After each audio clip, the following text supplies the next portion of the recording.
자, 다음 내용 볼게요. 자, 아까 전에 얘기했던 대로 좀 진도는 좀 빠른 걸음으로 한번 가도록 할게요. 자, 우리가 이제 네 번째 만들어야 할 개념은 극한값의 대소관계입니다.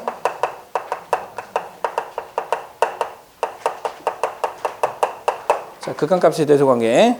자, 이것도 마찬가지로 여러분들한테 증명을 하라고 하지 않아요. 극한 자체가 여러분들한테 증명을 바라고 만들어준 개념이 아니기 때문에 이렇게 합니다. 자, AN과 BN 사이에 이런 관계가 있으면 자연스럽게 첫 번째 극한값의 대소관계는 양변에 리밋을 붙여도 된다라는 거예요. 자, 양변에 리밋을 붙이더라도 부등호는 성립을 하는데 자, 뭐가 될 수도 있냐면 이렇게 될 수도 있다라는 거예요. 극한값이기 때문에. 자, 예를 들면 이렇게입니다. 1 더하기 n분의 1과 그 다음에 1 더하기 n분의 2는 자, 이 값이 이 값보다는 항상 크거든요. 자, 항상 크지만 이것에 대한 극한값을 씌우게 되면 자, 리밋을 붙이게 되면 둘 다 어디로 가냐면 1로 가고 1로 갑니다. 이렇게. 그래서 같아질 수도 있어요. 그러니까 같아질 수도 있다라는 이 가능성을 등호를 통해서 표시를 해주셔야 되고, 자, 그리고 나서 이제 항상 생각해 주셔야 될 건 여기서도 마찬가지로 AN과 그 다음에 BN이 수렴할 때만 이 이야기를 할 거예요. 자, 수렴하지 않을 때는 이런 얘기를 하지 않습니다. 물론 수능 시험에는 이런 지저분한 문제는 나오지 않아요. 수능 시험에는 깨끗하게 계산할 수 있는 이런 형태의 문제들만 나오지만 학교 시험에서 뭐 기억, 니은, 디귿이 맞냐 틀리냐라는 문제가 나왔을 때는 저게 수렴하느냐 수렴하지 않느냐 여부에 따라서 이게 달라질 수가 있어요. 그렇기 때문에 여러분들은 요 수렴한다라는 요 여부를 정확하게 확인을 하시고 적용을 시키셔야 된다라는 거예요. 자, 그러니까 이제 첫 번째 내용의 핵심은 뭐냐면 마음대로 리밋을 붙여도 된다. 부등식이 있으면 마음대로 리밋 붙여도 된다는 게 첫 번째 이야기인 거고요. 자, 두 번째 이야기는 AN과 BN 사이에 CN이 이렇게 있어서 자, 1번 내용을 적용을 시켜보면 이게 리밋을 붙여도 된다라고 얘기를 했지 않습니까? 그럼 리밋을 붙이세요. 자, 그런데 리밋 n이 무한대로 갈 때 AN 값과 리밋 n이 무한대로 갈 때 BN이라고 하는 값이 알파라는 값으로 수렴하고 있다. 똑같은 값으로 수렴을 하고 있다면 자연스럽게 리밋을 붙여서 리밋 n이 무한대로 갈 때 AN의 값과 그 다음에 리밋 n이 무한대로 갈 때 CN의 값과 그 다음에 리밋 n이 무한대로 갈 때 BN의 값이 이렇게 적용이 될 텐데 여기에 등호가 붙을 수가 있거든요. 그런데 이 양옆의 값이 똑같기 때문에 이 값도 마찬가지로 어디로 갈 수밖에 없다? 알파로 갈 수밖에 없다라고 하는 샌드위치 정리. 그러니까 함수의 극한에서 배웠던 내용하고 같은 내용이 여기에도 들어간다라는 거죠. 이렇게. 그래서 이걸 이용해서 이제 문제를 풀어라가 3번, 예제 3번에 있는 내용이라고 보시면 될 것 같아요. 자, 그래서 예제 3번을 한번 볼게요.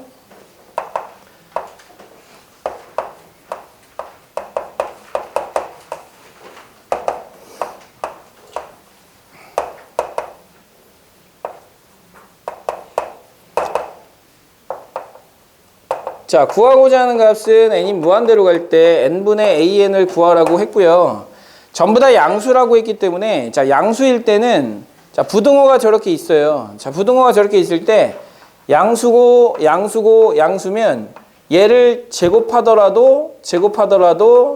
하더라도 마찬가지로 부등호 방향은 변하지 않죠. 그걸 첫 번째로 생각을 해주시고, 왜냐?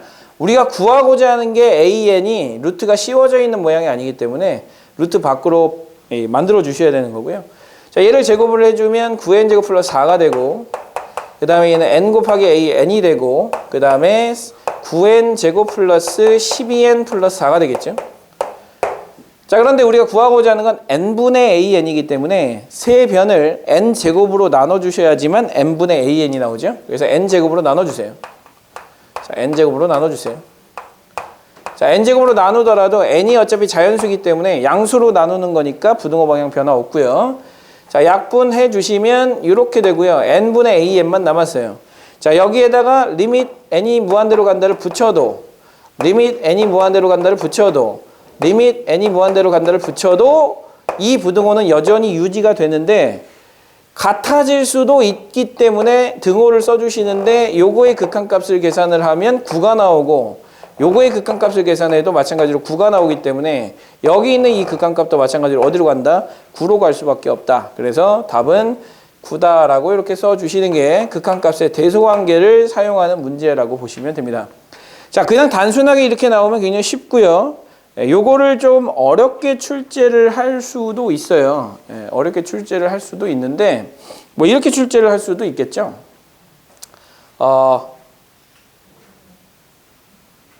아니에요. 밑에 있는 문제 한 문제를 풀고 나서 하도록 합시다. 밑에 유제 3번을 한번 해보도록 하겠고요. 자, 실제로 이제 객관식과 주관식이 좀 많이 차이가 나는데 여러분들이 이제 봐주셔야 될 거. 객관식과 주관식은 당연히 찍을 수 있다와 찍을 수 없다는 차이가 있잖아요. 그래서 객관식 문제인데 정답률이 나와 있으니까 정답률을 보는 방법을 알려드릴게요. 정답률이 35%에서 40%인 거는 실제로 주관식에서는 5%에서 10%나 다름없어요. 근데 어차피 찍는 애들은 20%밖에 없는데 왜 30% 차이가 나죠? 이렇게 얘기할 수도 있지만 여러분들이 문제를 풀 때 이렇게 생각하시면 좋아요. 문제의 답을 맞춰보면서 풀 수 있는 것과 문제의 답이 아예 없는 거는 내가 풀 때 참고할 수 있는 게 없어요. 그래서 문제를 풀 때 훨씬 더 어렵게 느껴지거든요. 그래서 실제로 이제 여러분들한테도 마찬가지로 테스트를 주면 객관식으로 주면 생각보다 잘 맞춰요. 근데 정말 알고 맞췄는지 모르고 맞췄는지 잘 몰라요.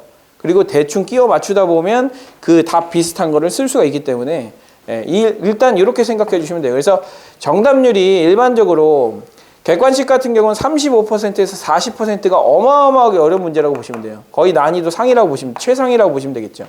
주관식은 5%에서 10% 사이라고 이제 보시면 될 것 같고, 자, 흔히 이제 수능 문제에는 30번 문제가 정답률 5% 이하로 일반적으로 출제가 되거든요.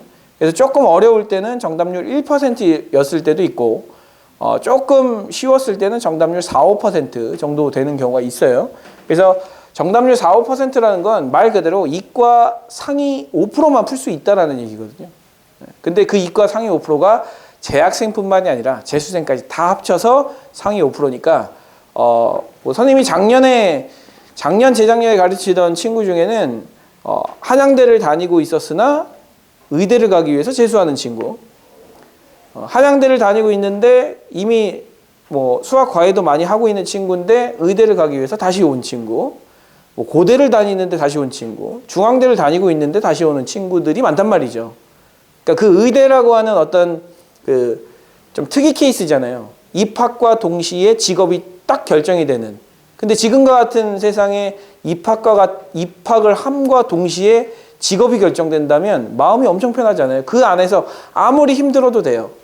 우리는 힘들다는 것 자체가 상당히 상대적인 개념인데 굉장히 막 힘들다가도 야, 그 시간 지나면 분명히 뭐가 있어 라고 알려주는 것과 그 시간이 지나도 똑같은 일을 해야 될지도 모른다라고 생각하는 것은 굉장히 버티는 데 큰 차이가 있거든요. 그래서 의대 가면 되게 힘들어요. 왜냐하면 일반적인 학교에서는 시험을 7개 정도 봐요. 중간고사 때. 중간 기말 때 7개 정도를 보는데 의대 과목들은 전부 다 학점이 다 1학점짜리가 엄청 많아요. 1학점짜리가 많다는 얘기는 여러분들이 일반적으로 듣는 학점이 18학점에서 20학점 사이인데 한 과목당 3학점이란 말이에요. 그러면 6과목을 들으면 18학점이에요. 즉 내가 기말고사를 준비할 때 6과목을 준비하면 되거든요. 근데 의대 과목은 다 잘라가지고 1학점, 1학점, 1학점, 1학점, 2학점, 1학점, 1학점 이렇게 된단 말이에요. 그럼 중간고사 때 시험을 몇 개 봐야 되느냐? 13개 이렇게 보는 사람도 있고 18개 시험 보는 사람도 있어요. 그러면 중간고사 기간에 시험을 18개를 보려면 하루에 3, 4개씩을 막 시험 봐야 되잖아요. 그럼 3, 4개씩을 시험을 보려면 한 과목에 막 책 한 권이 시험범위인 경우도 있고 그걸 막 3개를 보려면 3권을 하루에 시험을 다 봐요. 그럼 잠을 잘 시간이 거의 없단 말이죠. 근데 아무리 힘들어도 그 친구들은 버텨요. 왜 버티느냐? 의사가 될 거니까. 나는 이것만 잘 버티고 나가면 직업적으로 사회적으로 굉장히 알아주는 직업을 가질 거니까. 근데 그런 것들을 꿈꾸는 친구들하고 같이 합산을 했을 때 정답률이 5%다. 이거는 뭐 어마어마하게 어려운 문제라는 거죠. 그러니까 실제로 그런 문제들이 30번에 출제가 되다 보니까 여러분들이 욕심을 가지는 것도 좋지만 일단 여러분들이 욕심을 가져야 될 건 3문제 빼고 88점 맞는 걸 먼저 목표로 하세요. 그러면 마음이 상당히 가벼워져요. 내가 상대해야 되는 사람이 그런 사람들이 아니다라는 생각만 해도 굉장히 좀 마음이 가벼워지기 때문에 가벼운 상태로 출발을 했다가 내가 좀 생각보다 잘하는데? 라는 생각이 들 때 조금 무거운 짐을 들어도 된다는 거예요. 그렇게 생각하시고 지금 여기 보면 뭐 91, 한 장만 더 넘겨보세요. 정답률을 한번 보시라고. 정답률을 보시면 뭐 93%, 88%, 92%, 89% 이렇게 나와 있거든요. 뭐 되게 어려워 보이는 문제, 즉 6번 문제를 봐보세요. 6번 문제. 6번 문제 봐보시면 뭐 도형 나오고 꽤 어려울 것 같은데 근데 정답률 90%예요. 자, 그 다음에 밑에 문제도 마찬가지예요. 막 자연수에서 뭐 원의 방정식 나오고 막 뭐 중심 나오고 원의 넓이를 어쩌고저쩌고 응용돼서 나오는 문제 같지만 실제로 82%란 말이죠. 그래서 생각보다 이 정답률이 상당히 높아요. 무슨 얘기냐면 실수만 하지 않는다면 이과의 82%가 다 풀 수 있는 문제라는 거예요. 몇 등급까지 풀 수 있는 문제야? 7등급, 8등급, 7등급까지 다 풀 수 있는 문제라는 얘기예요. 그런데 이제 뒤쪽으로 한번 가볼까요? 뒤쪽으로. 18페이지 가보시면은 이것도 마찬가지로 되게 어려워 보이거든요. 근데 정답률이 94%야. 94%고 그 다음 페이지 19페이지 가보시면 그거보다 그림이 간단한 것 같지만 그거보다 훨씬 더 정답률이 떨어지죠. 자, 이런 식으로 이제 정답률을 대충 보면 여러분들이 꼭 풀어야 할 문제와 풀지 말아야 되는 문제가 결정이 돼요. 23페이지를 한번 봐보세요. 23페이지를 보시면 정답률이 31%거든요. 31%? 자, 이런 문제는 이거에 해당되는 문제잖아요. 거의. 이거에. 물론 얘는 A형이기 때문에 자, 이 계보를 알려드리면 A형과 나형은 똑같은 거예요. 전부 다 문과 수학이고요. 그 다음에 B형과 가형, 앞으로 기출문제 나오는 거 전부 다 이과 수학이에요. 그러니까 문과 수학으로 나왔기 때문에 당연히 이과생들이 봤을 때보단 정답률이 떨어지는 게 당연하지만 보통 한 20% 정도, 15% 정도 차이 난다고 보면 돼요. 이 문제가 똑같이 이과 문제로 나왔으면 46%에서 50% 정도 사이에 정답률을 가졌을 것이다라고 생각하시면 되고 그렇게 이제 어려운 문제들도 있고 쉬운 문제들도 있다라는 얘기죠. 그래서 그런 문제들을 잘 보시면서 일단은 이런 문제들 있죠. 이런 문제들은 일단 내 것이 아니라고 생각을 하세요. 처음에는. 물론 도전을 해보는 거 좋아요. 도전해보는 거 좋은데 선생님이 아까 전에 구분하는 방법 알려드렸어요. A형에서 A형으로 나오거나 나형으로 나왔는데 이게 30%다. 그러면 이과생으로 따지면 실제로는 50% 정도 된다고 보면 돼요. 이과생들이 조금 더 수학을 잘하니까. 그래서 이렇게 된다고 생각을 하시고 푸시면 되고 그 다음에 B형이나 가형으로 나왔는데 만약 30% 되는 문제다. 이거는 거의 21번 문제 아니면 20번 문제예요. 그러니까 이 문제는 지금 당장 안 풀어도 괜찮다. 그러니까 너무 기죽지 말라는 거예요. 아마 여러분들이 뭐 학교에서 부교재를 풀건 뭘 풀건 무조건 기출문제가 끼어 들어갈 수밖에 없고 특히나 1학기 기말고사는 정말 어려운 단원이거든요. 여러분들이 수투의 두 번째 이 수투 최근에 본 기말고사 생각해 보면 내가 제대로 공부를 다 마무리를 하고 시험을 봤을까? 생각해 보면 다 마무리를 하고 나서 시험을 봤다고 생각하는 사람 거의 없어요. 왜냐? 내용이 너무 방대하고 그 사이사이에 막 끼어있는 내용들이 엄청 많기 때문에 100% 완벽할 수가 없거든요. 그래서 그 완벽하지 않은 내용을 다시 한번 어려운 함수를 대상으로 한다고 하면 어마어마하게 어려운 문제가 됩니다. 그러니까 너무 어려운 문제는 일단은 못 풀어도 괜찮아요. 정확하게 풀어야 될 거는 50%, 객관식 50% 이상 되는 문제들. 주관식 20% 이상 되는 문제들은 여러분들이 다 풀어야 하는 문제들인 거예요. 20% 이상 되는 문제는 풀어야 되는 문제고, 주관식 20% 이하로 떨어지는 문제들은 그나마 꽤 어려운 문제들이에요. 뭐 28번 정도. 그러니까 아까도 얘기했지만 이렇게 난이도가 올라가기 때문에 뒤쪽에 배치되어 있는 문제들일 가능성이 높다. 이렇게 생각을 해주시고 접근을 해주시면 됩니다. 그래서 구분을 하시라는 거죠. 처음부터 막 풀고 나는 못 푸나 봐 이렇게 자책하지 마시고. 자, 그 밑에 있는 문제도 아주 쉬운 문제니까 자, 한번 풀어보시면 될 것 같죠. n으로 나누어 가지고 적절히 정리하시면 될 것 같고요. 자, 뒤로 넘어갈게요.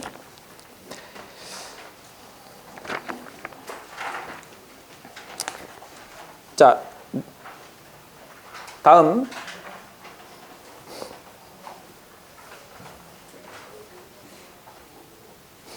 자, 다섯 번째는 이제 등비수열의 극한이에요.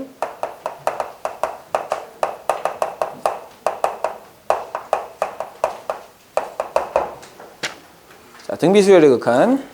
자, 우리가 이제 일상생활에서 등비수열에 관련된 등비수열로 해석할 수 있는 문제들이 상당히 많거든요.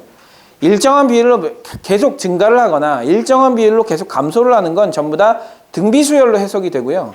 여러분들이 그 흔히 맡기는 은행에 내가 1년 정기예금을 들거나 뭐 이런 문제들도 전부 다 등비수열에 관련된 문제고, 실제로 여러분들이 시험 대비를 해봐서 알겠지만 뭐 원리합계에 대한 그 내용들도 아마 배운 적이 있을 거예요. 그러니까 실생활에 등비수열이 많이 쓰이기 때문에 그 등비수열의 극한을 계산하는 거 굉장히 중요합니다. 그래서 이 등비수열의 극한을 계산을 해주는데 우리는 이렇게 생각을 합니다.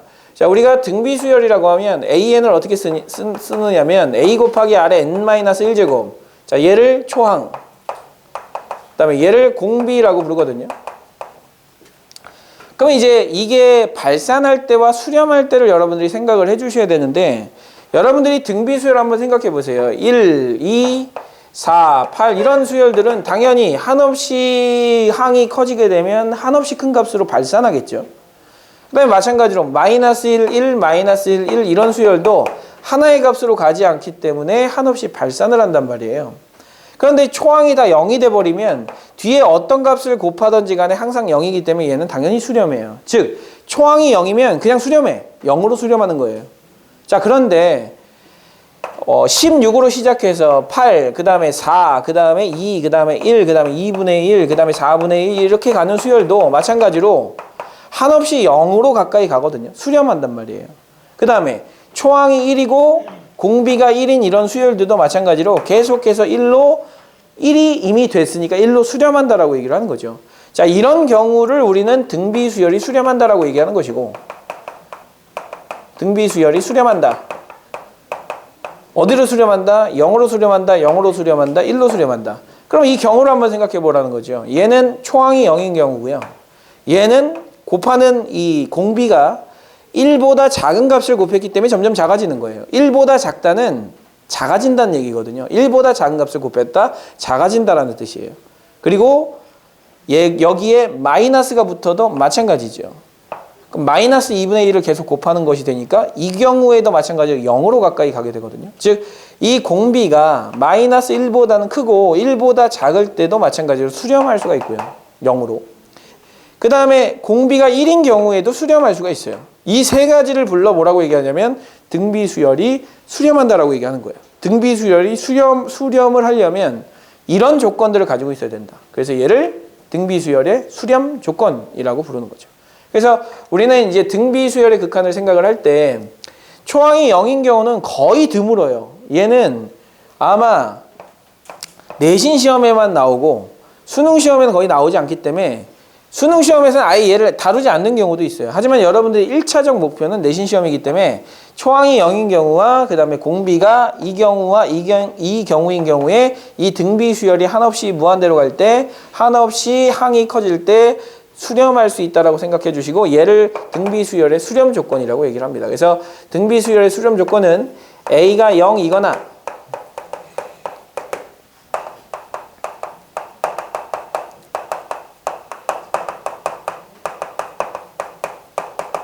그 다음에 공비 R이 마이너스 1보다는 크고 1보다 작거나 그 다음에 R이 1인 경우, 자, 이렇게 세 가지일 때 등비 수열이 일반적으로 수렴을 하게 되는데 이 경우는 거의 내신 시험에서도 1% 정도밖에 나오지 않기 때문에 대부분이 얘라고 생각하시면 됩니다. 그래서 얘 하나를 합쳐서 마이너스 1보다는 크고 1보다 작거나 같다가 등비 수열의 수렴 조건의 99%를 차지하는 부분이라고 생각하시면 돼요.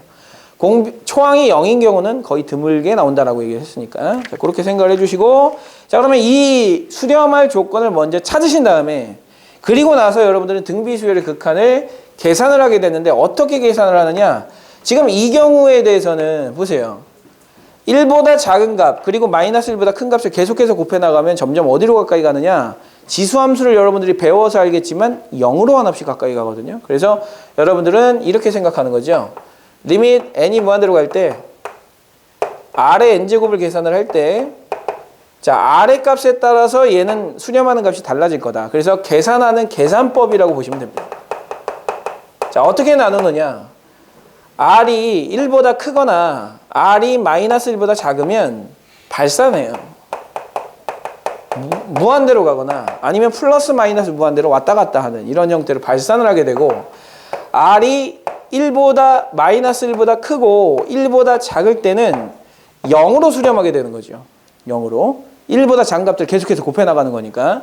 그 다음에 R이 1인 경우에는 아무리 곱해도 1의 n제곱은 1이 되니까 1로 수렴하게 되는 것이고 그 다음에 R이 마이너스 1인 경우에는 플러스 마이너스 1 왔다 갔다 진동한단 말이에요. 그래서 얘도 마찬가지로 뭐한다? 발산한다라고 얘기를 하는 거예요. 그래서 이 경우만 따로 따서 우리는 얘를 뭐라고 한다? 등비수열의 수렴 조건이다 라고 얘기를 해준단 말이에요. 그래서 요걸 활용하는 겁니다. 즉 R의 값이 마이너스 1과 1 사이에 있다면 리밋 n이 무한대로 갈 때 R의 n제곱은 0으로 갈 것이다 라는 걸 이용해서 계산을 해주는 거예요. 자, 계산을 해주는 건데 거기 이제 나와 있는 그 문제를 한번 보면서 얘기합시다. 이게 도대체 어떤 문제길래 정답률이 93%냐? 이 문과 문제임에도 불구하고 93%란 말이에요. 그러면 찍고 잔 애들 빼고는 다 맞췄다는 얘기예요. 자, 요걸 이제 계산을 해 주셔야 되는데 이렇게 만드는 거예요. 마이너스 1과 1 사이가 되도록 만들어주는 거예요. 그러려면 분모나 분자의 가장 큰 밑을 가지고 있는 지수로 나눠주는 겁니다. 4의 n제곱으로 나눠주시는 거죠. 그래서 4의 n제곱으로 나눠주시게 되면 리밋 n이 무한대로 갈 때 4의 n제곱으로 나눠주시면 1 더하기 4의 n제곱분의 3이거든요. 그 다음에 얘는 3 더하기 4의 n제곱분의 2의 n제곱이니까 4분의 2의 n제곱이 되겠죠. 그러면 이제 우리는 얘를 이렇게 볼 수 있어요. 4분의 1의 n제곱이다 라고 볼 수가 있고 n이 무한대로 갈 때 얘가 마이너스 1과 1 사이에 섞여 있는 이 값이라면 이 사이에 있는 값이라면 얘가 전부 다 어디로 간다? 0으로 간다. 얘가 어디로 간다? 0으로 간다. 근데 0으로 가는 것과 3을 곱하면 당연히 0으로 가는 것이니까 얘 없애고 얘 없애면 우리가 1분의 3이라는 값을 찾아낼 수가 있고 결과적으로 결론만 따져보면 이 중에서 제일 큰 밑을 가지고 있는 놈이 얘죠. 4의 n제곱. 4의 n제곱. 결국 나눴을 때는 이 앞에 있는 개수와 여기 있는 이 앞에 있는 이 개수만 따지기 때문에 1분의 3이 우리가 찾고자 하는 답이다. 이렇게 생각해 주시고 이렇게 나누어 주시면 되는 거예요. 자, 그래서 밑에 있는 문제를 한번 풀어 보시면서 이게 조금만 변해도 이 n 플러스 1제곱만 들어가 있어도 이 정답률은 살짝 낮아지거든요. 예, 그것만 좀 확인을 해 주시면 될 것 같아요. 아니 벌써 책이 이렇게 됐나? 설마 그 수업을 듣고 왔나? 네, 좀 듣고 왔어요. 어디까지 듣고 왔나? 수업 들은 거는 여기 뒤에 삼각함수랑 거기 미분까지. 오케이. 다시 한번 정리한다 생각하고 들어주세요. 이걸로 다시 풀어. 아, 프린트 받지 않았나? 네, 그럼 다시 풀어보세요. 자, 이거라고 해서 이 앞부분 쉬운 단원이라고 해서 무시할 게 아니에요. 실수하면 21번, 30번을 맞추는 것보다도 더 큰 그거니까. 왜죠? 예? 잘했어요. 답은 2번이고요.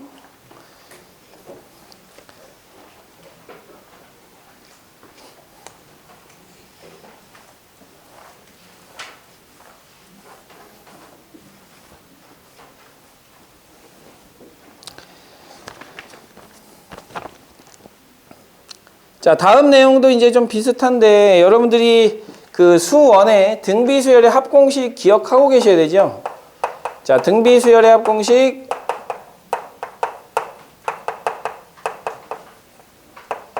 높아심에 한번 알려드릴게요. 자, 어떻게 됩니까?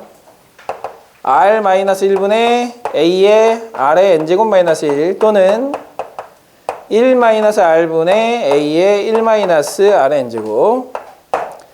자, 등비수열의 합공식을 기억을 하신 다음에 공비가 3인 등비수열에 대해서 N항까지 합 SN에 대한 이야기를 하고 있단 말이죠. 자, 이 문제도 마찬가지로 정답률이 엄청나죠? 쉬운 문제란 얘기예요. 자, 공비가 3이라고 되어 있고 3의 n제곱이고 SN이라고 되어 있거든요. 자, 이게 이제 5가 될 때 자, 첫째 항 A1의 값이 얼마냐라고 이제 물어봤는데 어차피 이제 등비 수열이고 공비 R이 3이라고 나와 있거든요. 그럼 이제 여기 그대로 갖다 집어 넣으셔가지고 계산을 해주시는 거죠. SN은 어떻게 계산한다? 3 빼기 1분의 초항이 A1 그 다음에 3의 n제곱 마이너스 1이다 라고 이렇게 써주시고 자, 그래 놓고 얘를 뭘로 나누는 거다? 3의 n제곱으로 나누는 거다. 그래서 리밋 n이 무한대로 갈 때 자, 3의 n제곱이고요. 그 다음에 요거 계산하면 3분의 a1이죠. 3분의 a1. 그 다음에 요거 이렇게 전개해 주시면 3의 n제곱. 그 다음에 전개해 주시면 마이너스 3분의 a1이 되겠죠. 자, 그런데 이제 우리는 어떻게 계산한다고 배웠냐면 3의 n제곱으로 나누어 준다라고 했으니까 3의 n제곱으로 나눠 주는 거예요. 3의 n제곱으로. 그 다음에 이건 3의 n제곱으로 나눠 주시면 얘는 0으로 가니까 그냥 없어지고 얘는 약분이 돼서 요거 하나 남고 얘는 약분이 돼서 1이 남으니까 3분의 a1이 5라는 거죠. 따라서 a1의 값은 얼마가 나온다? 15가 나온다라는 것을 아주 쉽게 알아낼 수가 있는 문제입니다. 즉 등비수열의 합을 이용하면 등비수열 합공식을 이용해서 이렇게 푸는 문제예요. 그래서 등비수열의 합공식과 그 다음에 등비수열의 극한 이렇게 두 개가 들어가 있기 때문에 얘는 굉장히 쉬운 문제일 수 있지만 배점은 4점이 나올 수 있어요. 배점은 4점이 나올 수 있어요. 일반적으로 개념 두 개가 합쳐지거나 세 개가 합쳐지면 무조건 4점으로 출제가 됩니다. 근데 그 중에서도 굉장히 쉬운 건 3점 이렇게 나올 거예요. 문제, 시험 문제, 다른 문제들이 좀 어렵다면 얘는 3점으로 나올 것이고 다른 문제들이 어디죠? 아, 2분의인가요? 예, 2분의네요. 2분의 그러면 10이 되겠죠. 이렇게. 예. 자, 이렇게 정리를 해주시면 될 것 같고요. 자, 밑에 있는 문제도 마찬가지입니다. 등비수열의 합을 SN이라고 정의를 해놨고 시그마를 이용해서 또 해놨기 때문에 자, 이렇게 문제 해결해 주시면 됩니다. 자, 한번 해보시고요. 왜? 프린트 해봐. 귀찮은 거야? 이미 다 했어?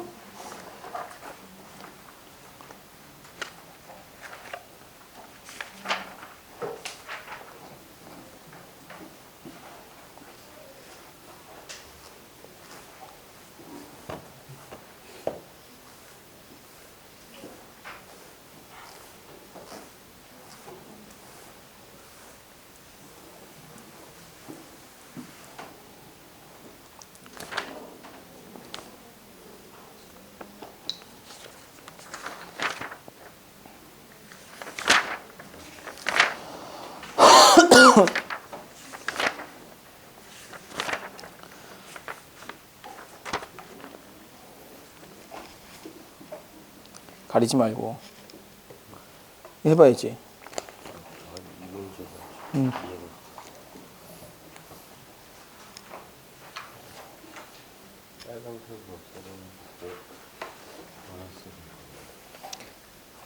얘가 공비가 3이잖아.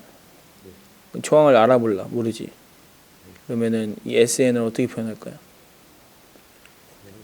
R-1 3 빼기 1분의 그 다음에 초항이 A1이고 그 다음에 3의 n제곱 마이너스 1 이렇게 쓰겠지? 얘는 2분의 A1의 3의 n제곱 마이너스 1인 거예요. 그러면 얘를 이제 3의 n제곱으로 나누라는 거지. 네. 3의 n제곱으로 나눠주면 3의 n제곱분의 요거 이렇게 곱하면 2분의 A1 3의 n제곱 되겠죠? 네. 이렇게 해주면 마이너스 2분의 A1이 되겠죠? 네. 자, 분모 분자를 어떻게 한다? 3의 n제곱으로 나눠준다. 1. 얘는 2분의 a1. 마이너스 얘는 2분의 a1에 3의 n제곱으로 나눴으니까 이렇게 되는 거고. 근데 얘가 어디로 간다? 이 3분의 1의 n제곱이잖아. 네. 그럼 3분의 1을 계속 곱하면 0으로 갈 거 아니야. 네. 얘는 0으로 가니까 없애고 어, 얘가 5라고 나와 있는 거죠. 네. 그럼 2분의 a1이 5니까 a1은 얼마다? 10이다. 이렇게.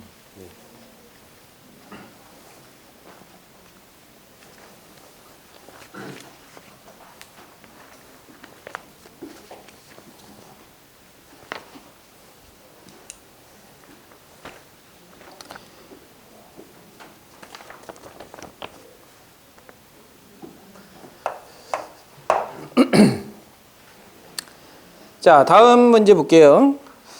자, 이게 여러분들이 미적분이라는 이 과목을 배우면서 사실은 시행되는 첫 수능이에요. 첫 수능이기 때문에 뭐 몇 문제가 꼭 나온다 이렇게 얘기를 할 수는 없지만 일단 수열의 극한에서 한 3문제에서 4문제 정도 사이가 나올 것 같거든요. 3문제.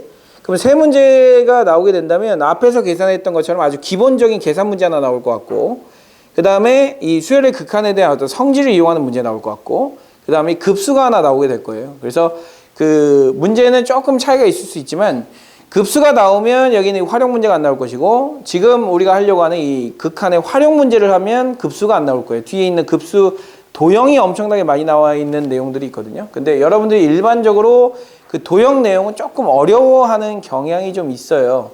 그런데 연습만 잘 되면 하나도 어려운 게 아니니까 일단 도형에 관련된 이 수열의 극한을 도형에다 활용했을 때 어떻게 이제 해결을 해야 되느냐 이렇게 생각해 주시면 될 것 같은데 일단 여러분들은 뭘 생각해 주셔야 되냐면 수열이에요. 함수가 아니거든요. 수열이기 때문에 어떻게 해서든지 n에 관련된 식으로 나타내 주시는 게 가장 우선이에요. 그래서 거기 보시면 아시겠지만 y는 2nx라고 하는 이 직선을 지나면서 n, 2n 제곱을 지나고 이 직선이 수직인 직선이라고 했으니까 결과적으로 n에 관한 식으로 정리를 해주는 건데요.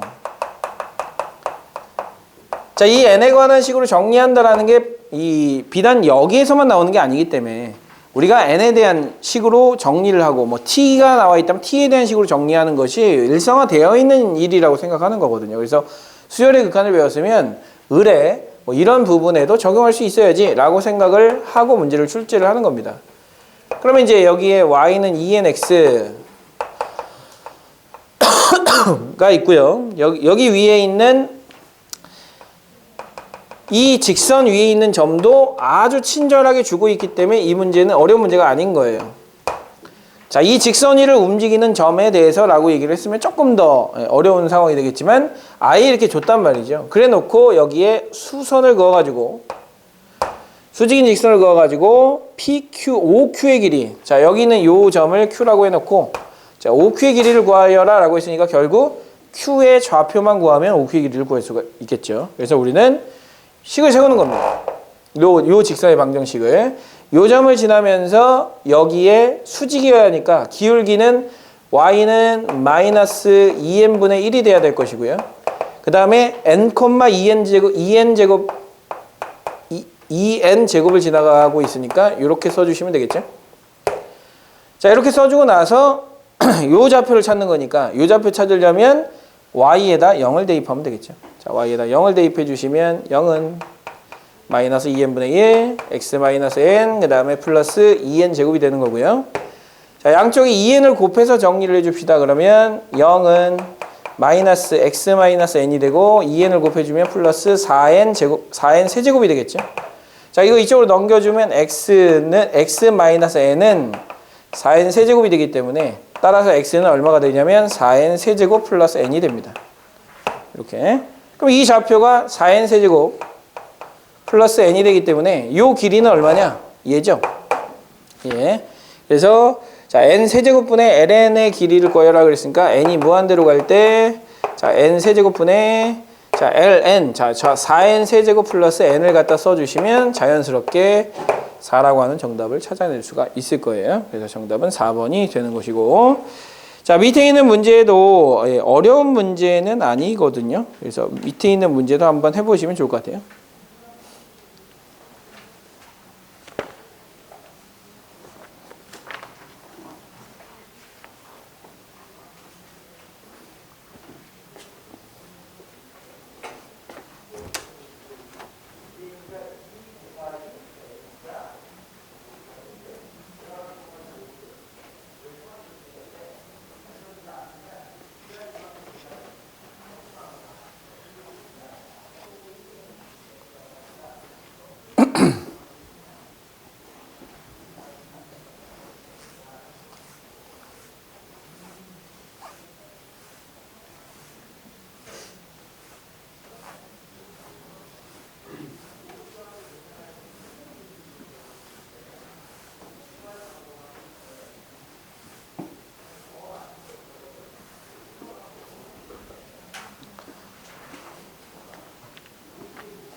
자, 문제는 해석하기만 하면 굉장히 쉬워지는데 일사분면에서 만나는 이 점을 지나면서 자, 이 점을 중심으로 하고 x축에 접한다라고 했으니까 이렇게 접하는 원을 그리라는 얘기거든요.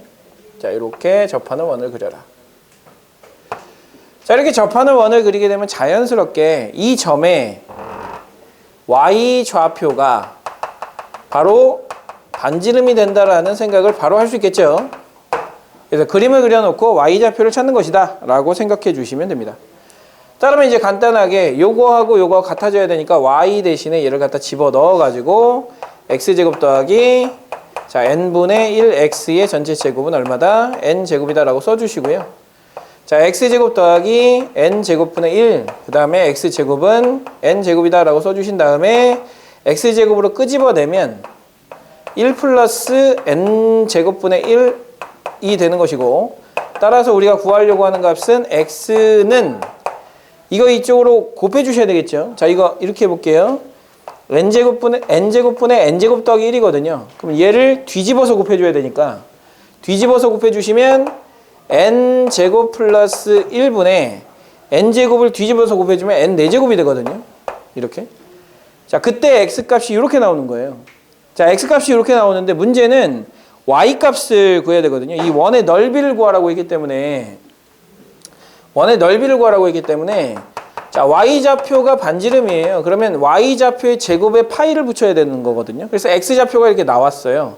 x좌표가 나왔으니까 그 x좌표에다가 얘를 어디다 갖다 집어넣어야 여기다 갖다 집어넣어야 y좌표가 나오겠죠. 그래서 y좌표를 구해주세요. y좌표는 얼마가 되겠어요? n제곱 플러스 1분의 n 4제곱을 집어넣어 주시고 앞에 n분의 1이 있으니까 이렇게 약분해서 이렇게 되겠죠. 이게 우리가 찾고자 하는 y좌표가 될 것이고요. 자 그렇게 해놓고 이제 우리는 뭘 계산하자는 거냐면 원의 넓이를 구하라 라고 얘기를 했으니까 좀 이상한데? 뭐가 잘못됐지? 어디요? 아, x 제곱이니까, 쏘리. 루트를 붙여야 되죠. 자, 루트를 이렇게 붙여야 되고, 여기다 루트를 붙여야 됩니다. 자, 이렇게. 그러면은 얘는 n분의 1이 나오고, 그 다음에 여기는 루트 n제곱 플러스 1이 나오고요. 그 다음에 얘는 n 4제곱이니까 n제곱으로 나오겠죠. 이렇게. 그래서 이렇게 나오게 되죠. 이렇게. 자, 그러면 결과적으로 y좌표가 나오고요. y좌표가 나왔으니까 우리는 파이, 그 다음에 요놈의 제곱이 우리가 찾고자 하는 sn이고요. 요거 제곱해주면 얼마가 됩니까? n제곱 플러스 1분의 자, 요거를 제곱해주면 n제곱 플러스 1분의 n제곱이 되겠네요. 이렇게. 자, 이렇게 나오기 때문에 리밋 n이 무한대로 간다를 붙여주면 자연스럽게 파이가 되면 알 수 있겠죠. 이렇게. 그래서 정답은 4번이 되는 거고요. 자, 일단 극한값을 계산하려고 했는데 방금 전처럼 계산 실수할 수도 있거든요. 근데 값이 안 나오는 경우가 있으면 뭐가 잘못됐는지 좀 앞에 살펴보시면서 가시면 충분히 오답도 잘 고쳐가면서 할 수 있을 것 같아요. 자, 여기까지가 이제 수열의 극한에 대한 내용이에요. 자, 수열의 극한. 그래서 우리가 첫 번째 단원인 수열의 극한의 첫 번째 수열의 극한 단원을 배웠는데 그러면 이 수열의 극한 단어를 배워가지고 그 다음에 뭐에다 써먹을 거냐? 사실 뭐 수학을 어디다 써먹겠어요? 수학은 그냥 하나의 체계고 그 하나의 체계를 배워서 이 배운 체계를 가지고 그 다음 내용이 쓰이기만 해도 그 배웠던 체계는 굉장히 중요한 체계가 되는 것이거든요. 그래서 극한을 배웠기 때문에 사실 극한은 우리가 이해하려고 하는 모든 상황의 기초가 될 수 있는 모든 것들을 다 해석할 수가 있기 때문에 굉장히 중요한 거라고 보시면 돼요. 어디에 쓰이는지 정확하게 몰라도 괜찮다. 그냥 우리가 하려고 하는 뭐 미분이나 적분에만 쓰이기만 해도 굉장히 의미가 있다. 이렇게 생각을 해주시면 될 것 같아요. 자, 그 다음에 이제 급수입니다. 두 번째 단어는 급수. 자, 급수는 뭘 급수라고 하냐면 수열의 항들을 무한히 더하는 것을 급수라고 하시면 될 것 같아요.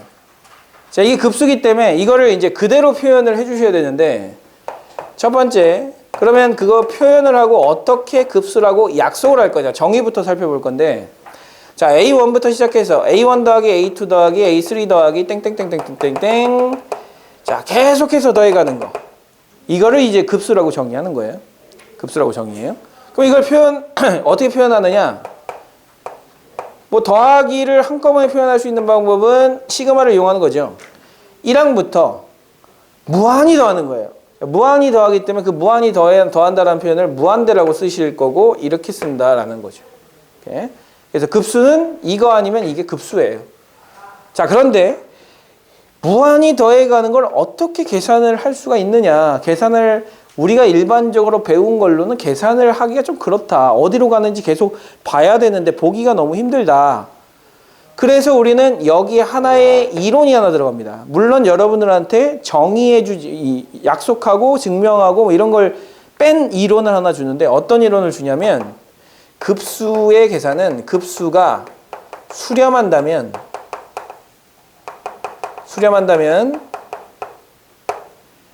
n항까지의 합을 일반적으로 부분합이라고 하는데, 부분합의 극한값과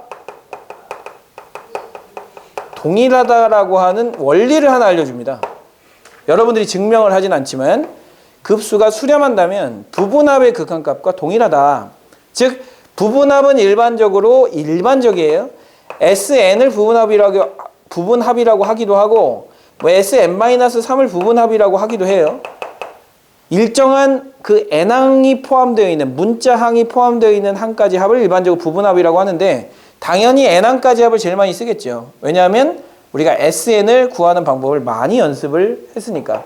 그러면 이제 합공식을 여러분들 기억해 주시면 되는데, 수원에서 배웠던 등차수열의 합공식 기억납니까? 등차수열의 합공식 2분의 n에 2a1에 플러스 n-1d 등차수열의 합공식. 그 다음에 방금 전에 했던 등비수열의 합공식.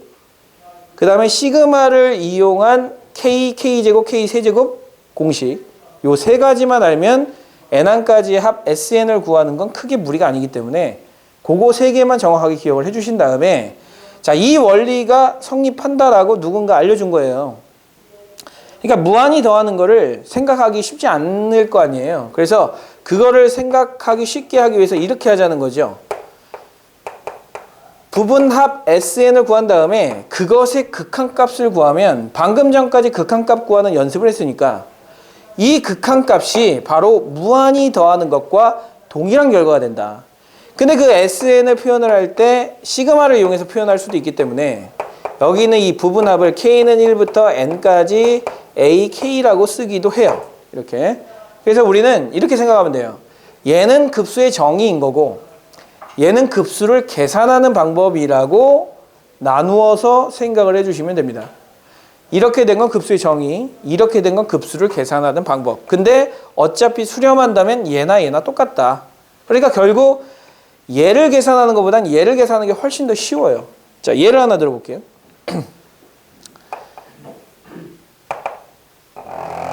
자, 이 2m짜리 전봇대에다가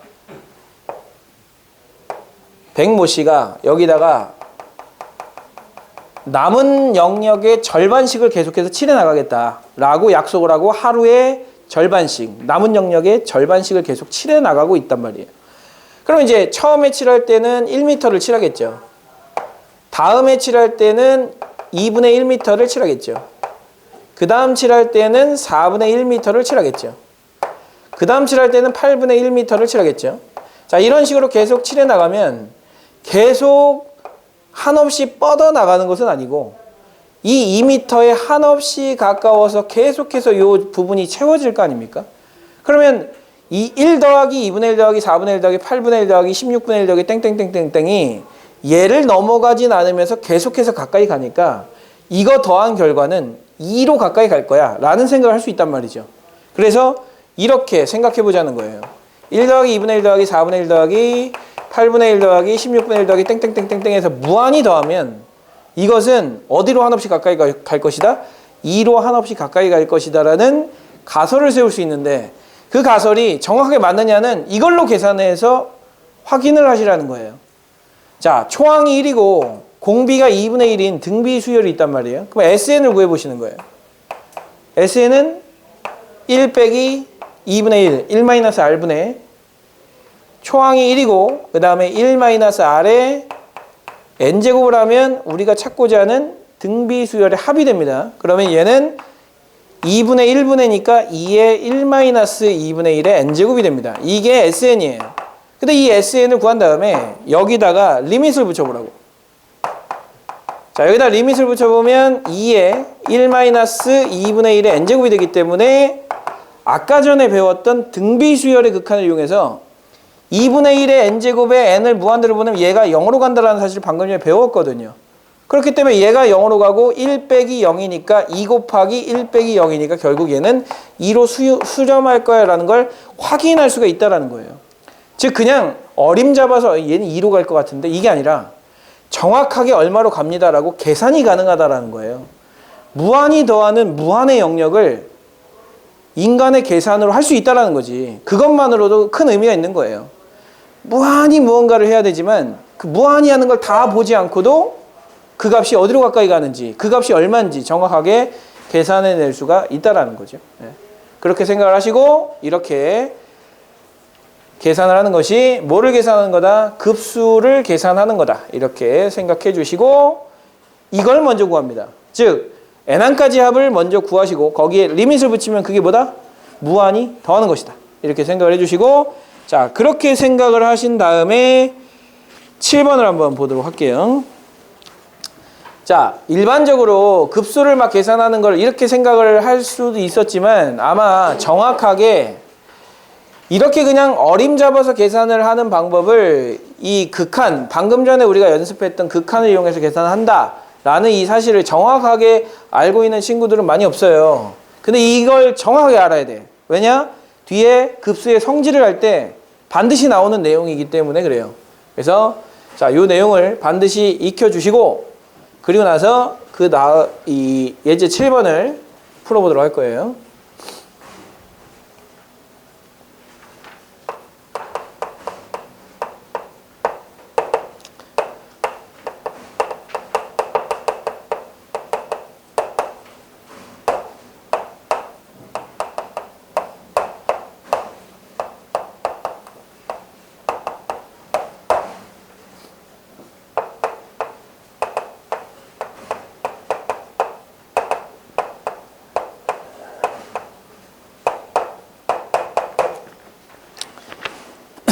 자, 봅니다.